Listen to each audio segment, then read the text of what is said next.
Hey guys, what's up everyone? It's Karishkur here, and today I want to analyze a few games. So I want to watch a few replays from three of my defeats.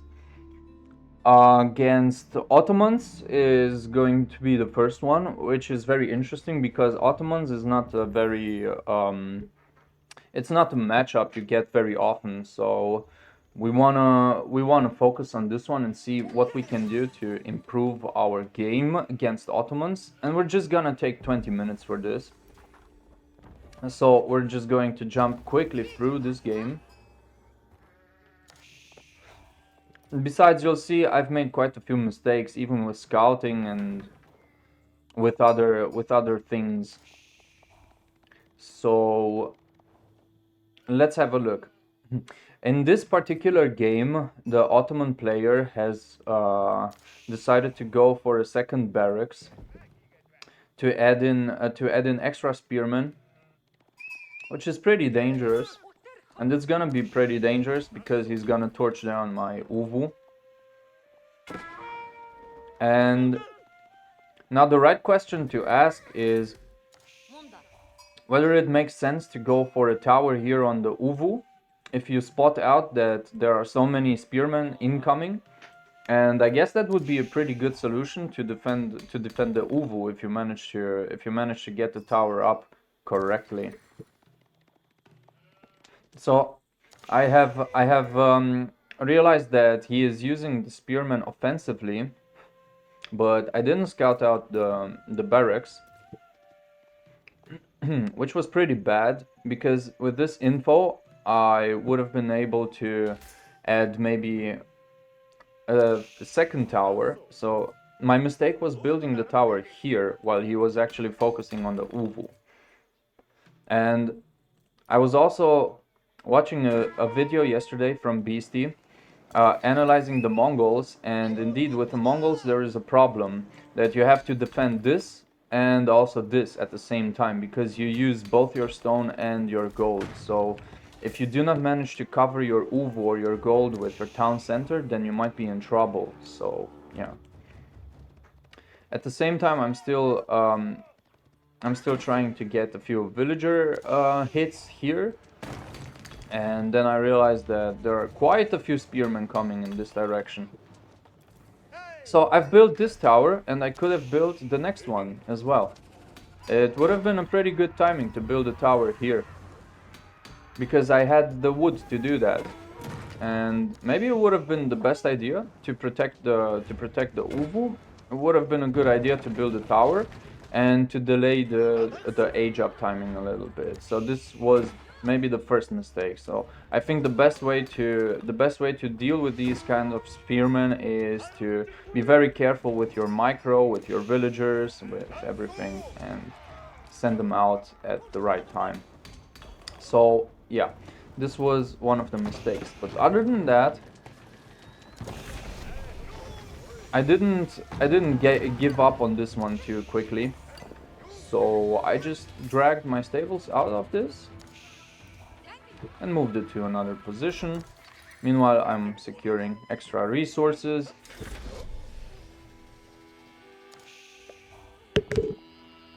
And I decided to wait a little bit until I get the tower down, because it makes no sense to focus too much on these kinds of towers. And it's much better to use the back of your base to try to set up your production buildings behind your base, and even try to look for another Uvu. If the stone is occupied, then look for another Uvu. There are spearmen in this tower, so the only problem is that we can't move past the tower, but that's okay. If we have our production here and if we rally our units here, we can still go this length of the map. We've scouted that our opponent is also building a tower, and we are setting up our things here. I decided for this Uvu, which is on the big stone pile. He's doing a pretty good job at defending this.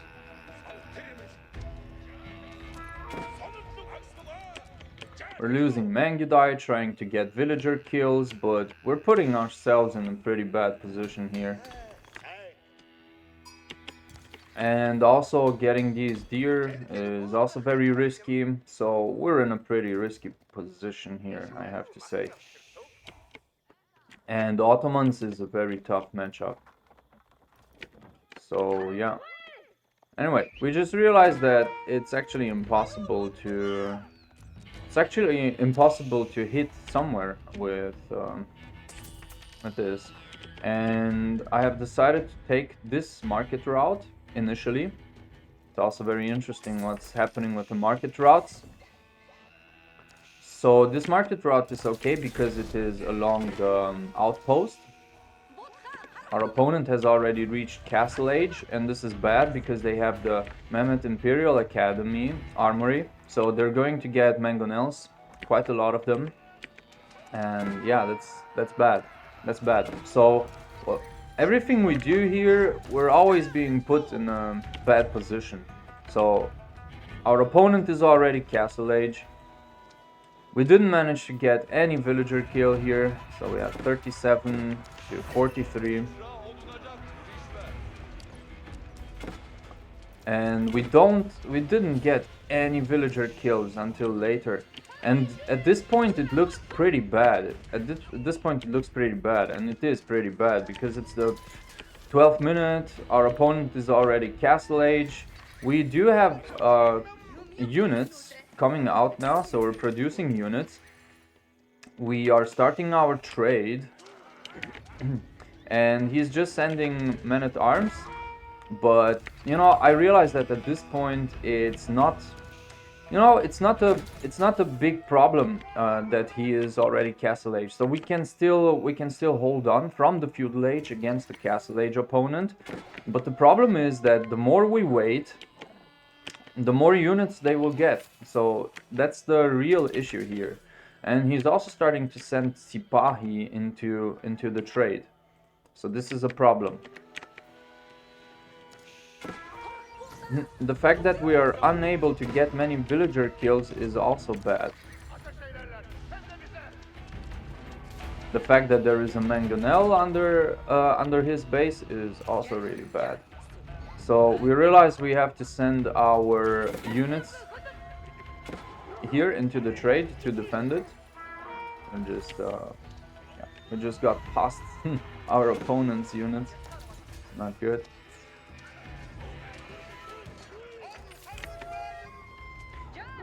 Okay. We managed to get a few villager kills here. But still we have to be careful with the mangonel. And we are chasing these Sipahi with these units. These units we can attach to these. So currently he's bunkering up in his base because he cannot produce enough units to actually leave his base. So we are still in an okay position because we can focus on our trade. We're chasing down these opponent's units.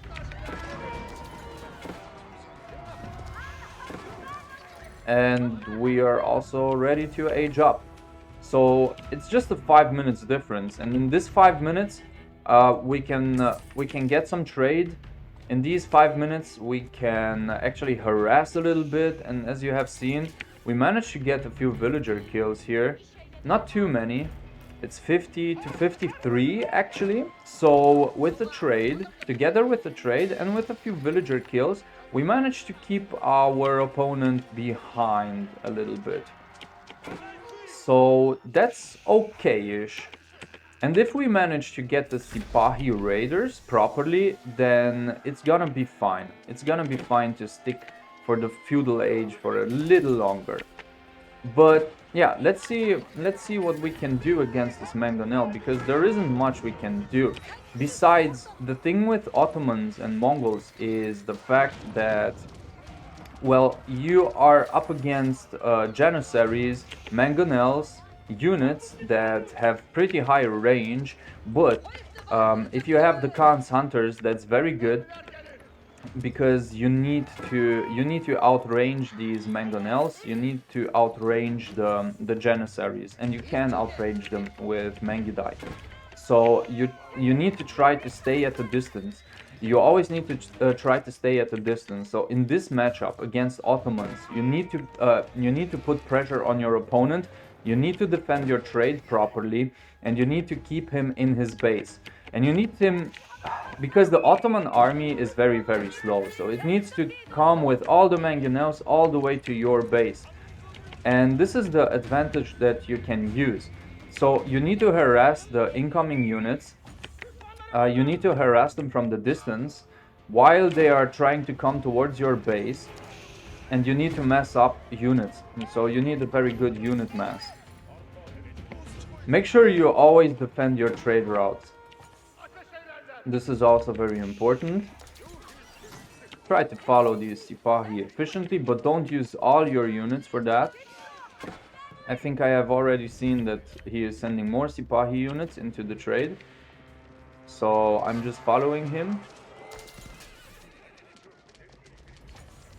At the same time, he is getting out on the map, but currently there is not much we can do about it. I should have made more shamans, maybe 2 shamans to get these 2 extra relics. I would have had the wood and the gold to do that.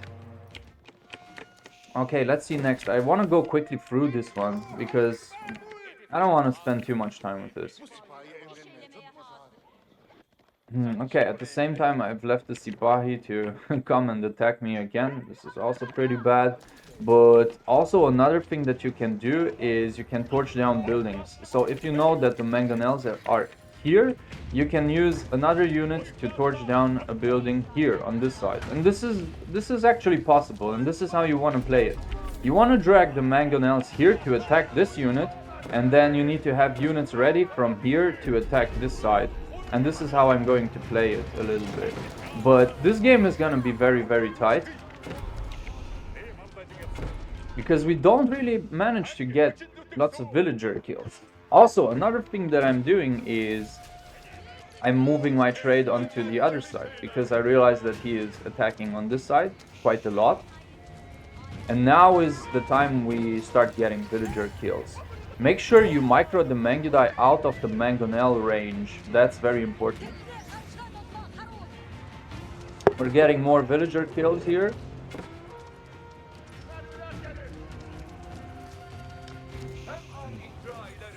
And this one is bad, so this is a bad situation.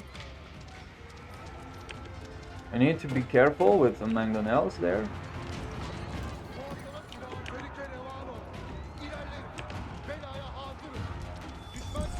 But you can't be too careful. You can't be too careful with that. I should have taken these units to attack these Sipahi much faster. So this, when 2 things happen at the same time, you need to react quickly. You need to be able to react, because here I'm losing quite a lot of villagers. So that's a lot of villagers. That's a lot of villagers, and I shouldn't have lost these. This was a big advantage that I have lost. At the same time, the Sipahi are problematic, but if we had 2 more towers here, it would have been okay. So it's always good to have towers where your villagers are, especially against civilizations that can get Sipahi units or pretty good horsemen, quick horsemen. And yeah, you need to defend this one properly.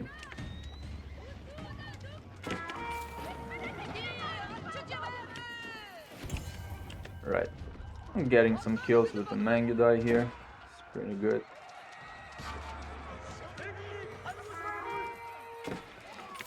And at the same time, I'm getting the villager kills from where he has put his villagers to collect.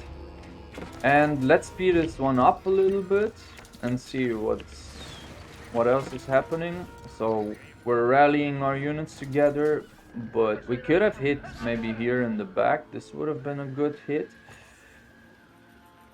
But it's pretty hard to go so far into the opponent's base. So we have moments of respite. So we have moments where we can chill a little bit. and we use this opportunity to torch down some buildings and to keep our opponent into a smaller base layout. The Sipahi units are absorbing quite a lot of damage.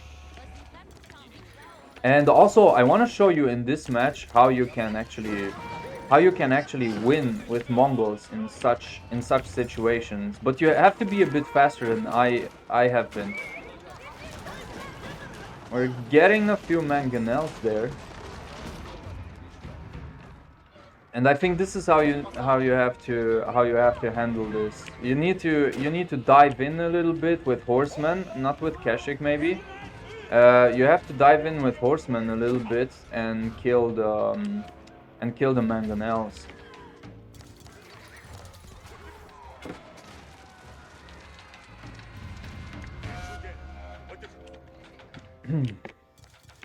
Other than that, we're trying to get some map control as well.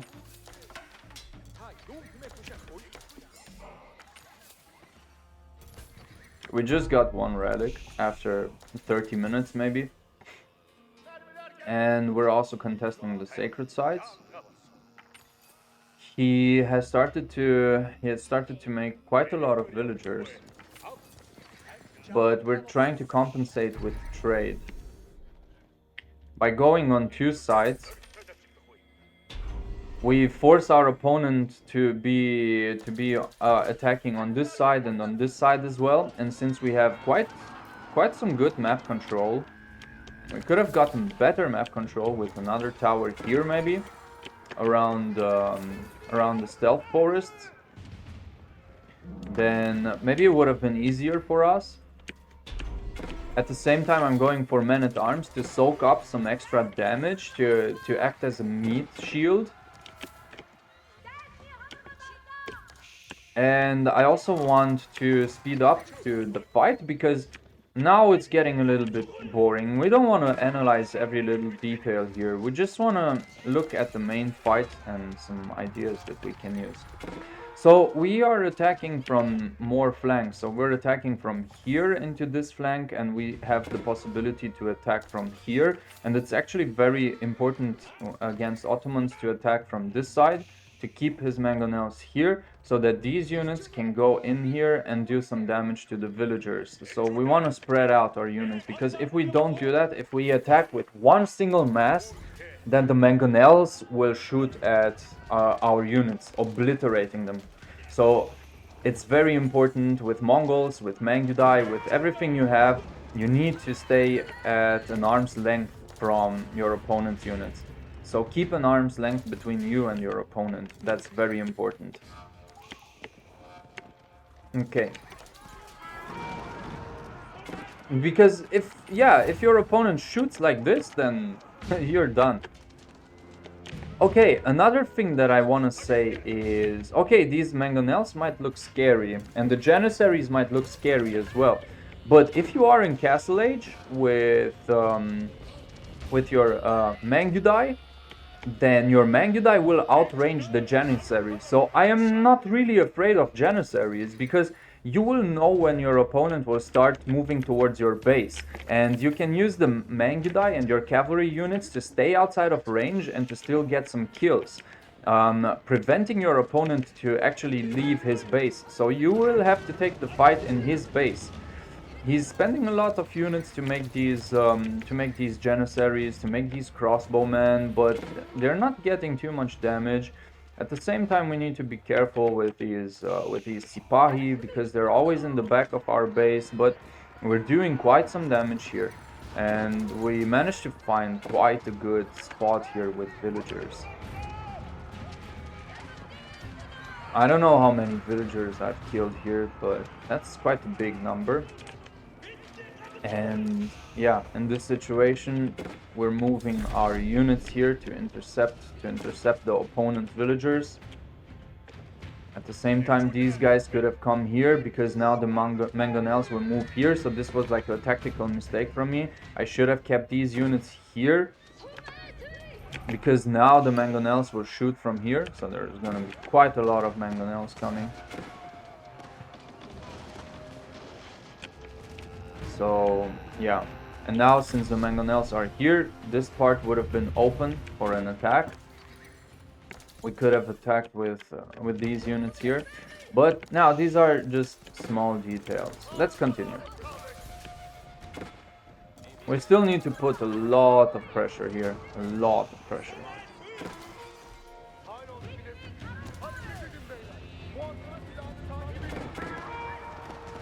And we still managed to put pressure. Okay, let's speed this one down a little bit. And as you can see, yes, we are in good range here. We're in good range, so the mangonels are not doing much.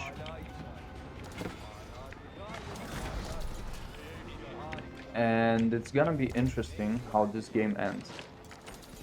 Let's have a look. Okay, Janissaries are following us. And that's pretty bad. So Janissaries and mangonels, okay. Pretty dangerous, but it's not too extreme. And as you can see, I'm sitting here at a distance. The mangonels are trying to shoot, but it's not much damage that they are getting.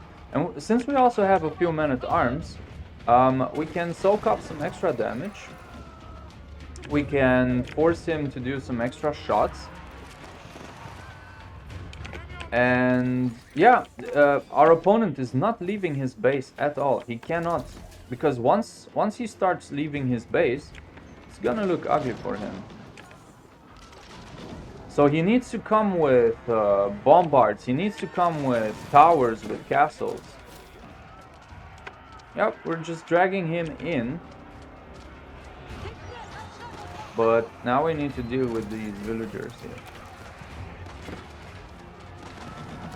We're taking lots of damage, that's for sure, that's for sure. I have to admit that we are taking damage, we're taking lots of damage. But it's not impossible, to... That's painful. That's even painful to watch, honestly. So I think the trick is to be at a safe and good distance, because now look, if you get hit like this because you're doing some risky charges, then it's bad, you know. It's bad. We managed to kill most of the Janissaries, but we still have the mangonels to deal with, and we can't push in with horsemen because there are Janissaries still. So you want to remove the Janissaries first, then you want to push in with horsemen. So there are like sequences that you need to follow if you want to charge properly. But currently he is moving towards our base. We're just building towers and inviting him in, because he's gonna focus on coming and torching us down, and we're gonna do the same. So we're going to pull him into our base. We're going to reduce his numbers as good as we can. Of course, this is not easily possible. It's not so easily done. We also messed up a few infantry units here. And he's definitely focused on getting inside my base. So what I do is I'm gonna torch down these walls. I'm gonna harass him a little bit longer. And as you can see, yeah, we can avoid the mangonel shots if we are quick enough. We're heading in with men-at-arms, and he is heading in towards our trade. So now it's a matter of who does the most damage. And since I have lots of villagers here and the trade line, he's gonna do quite a lot of damage. And I should have saved these villagers and I should have put them here. Nonetheless, I'm going for a landmark snipe. And this landmark snipe is gonna be very, very, very tight. And if I had started this snipe a little bit earlier, maybe I could have won. I'm also bringing in the Hui Hui Pao. Meanwhile, at my base, it's a massacre here. Just as in his base, it's also the same massacre going on, but on the other side. Make sure you clean up the bombards. That's very important. I don't know why I ignored the bombards, and I don't know what I was going for here.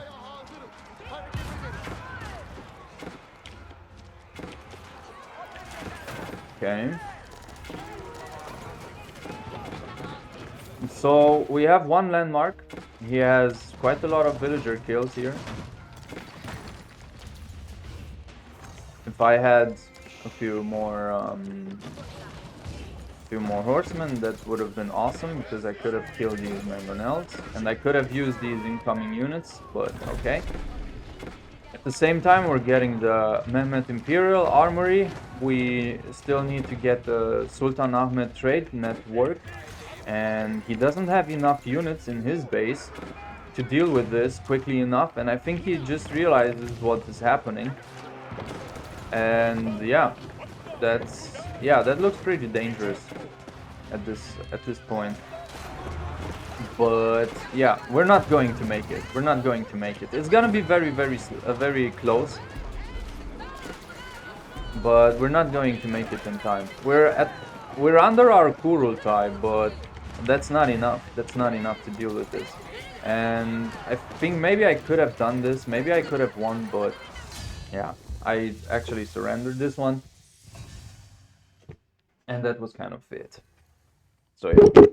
Okay, yeah, I hope this one was useful, and yeah, see you in the next one.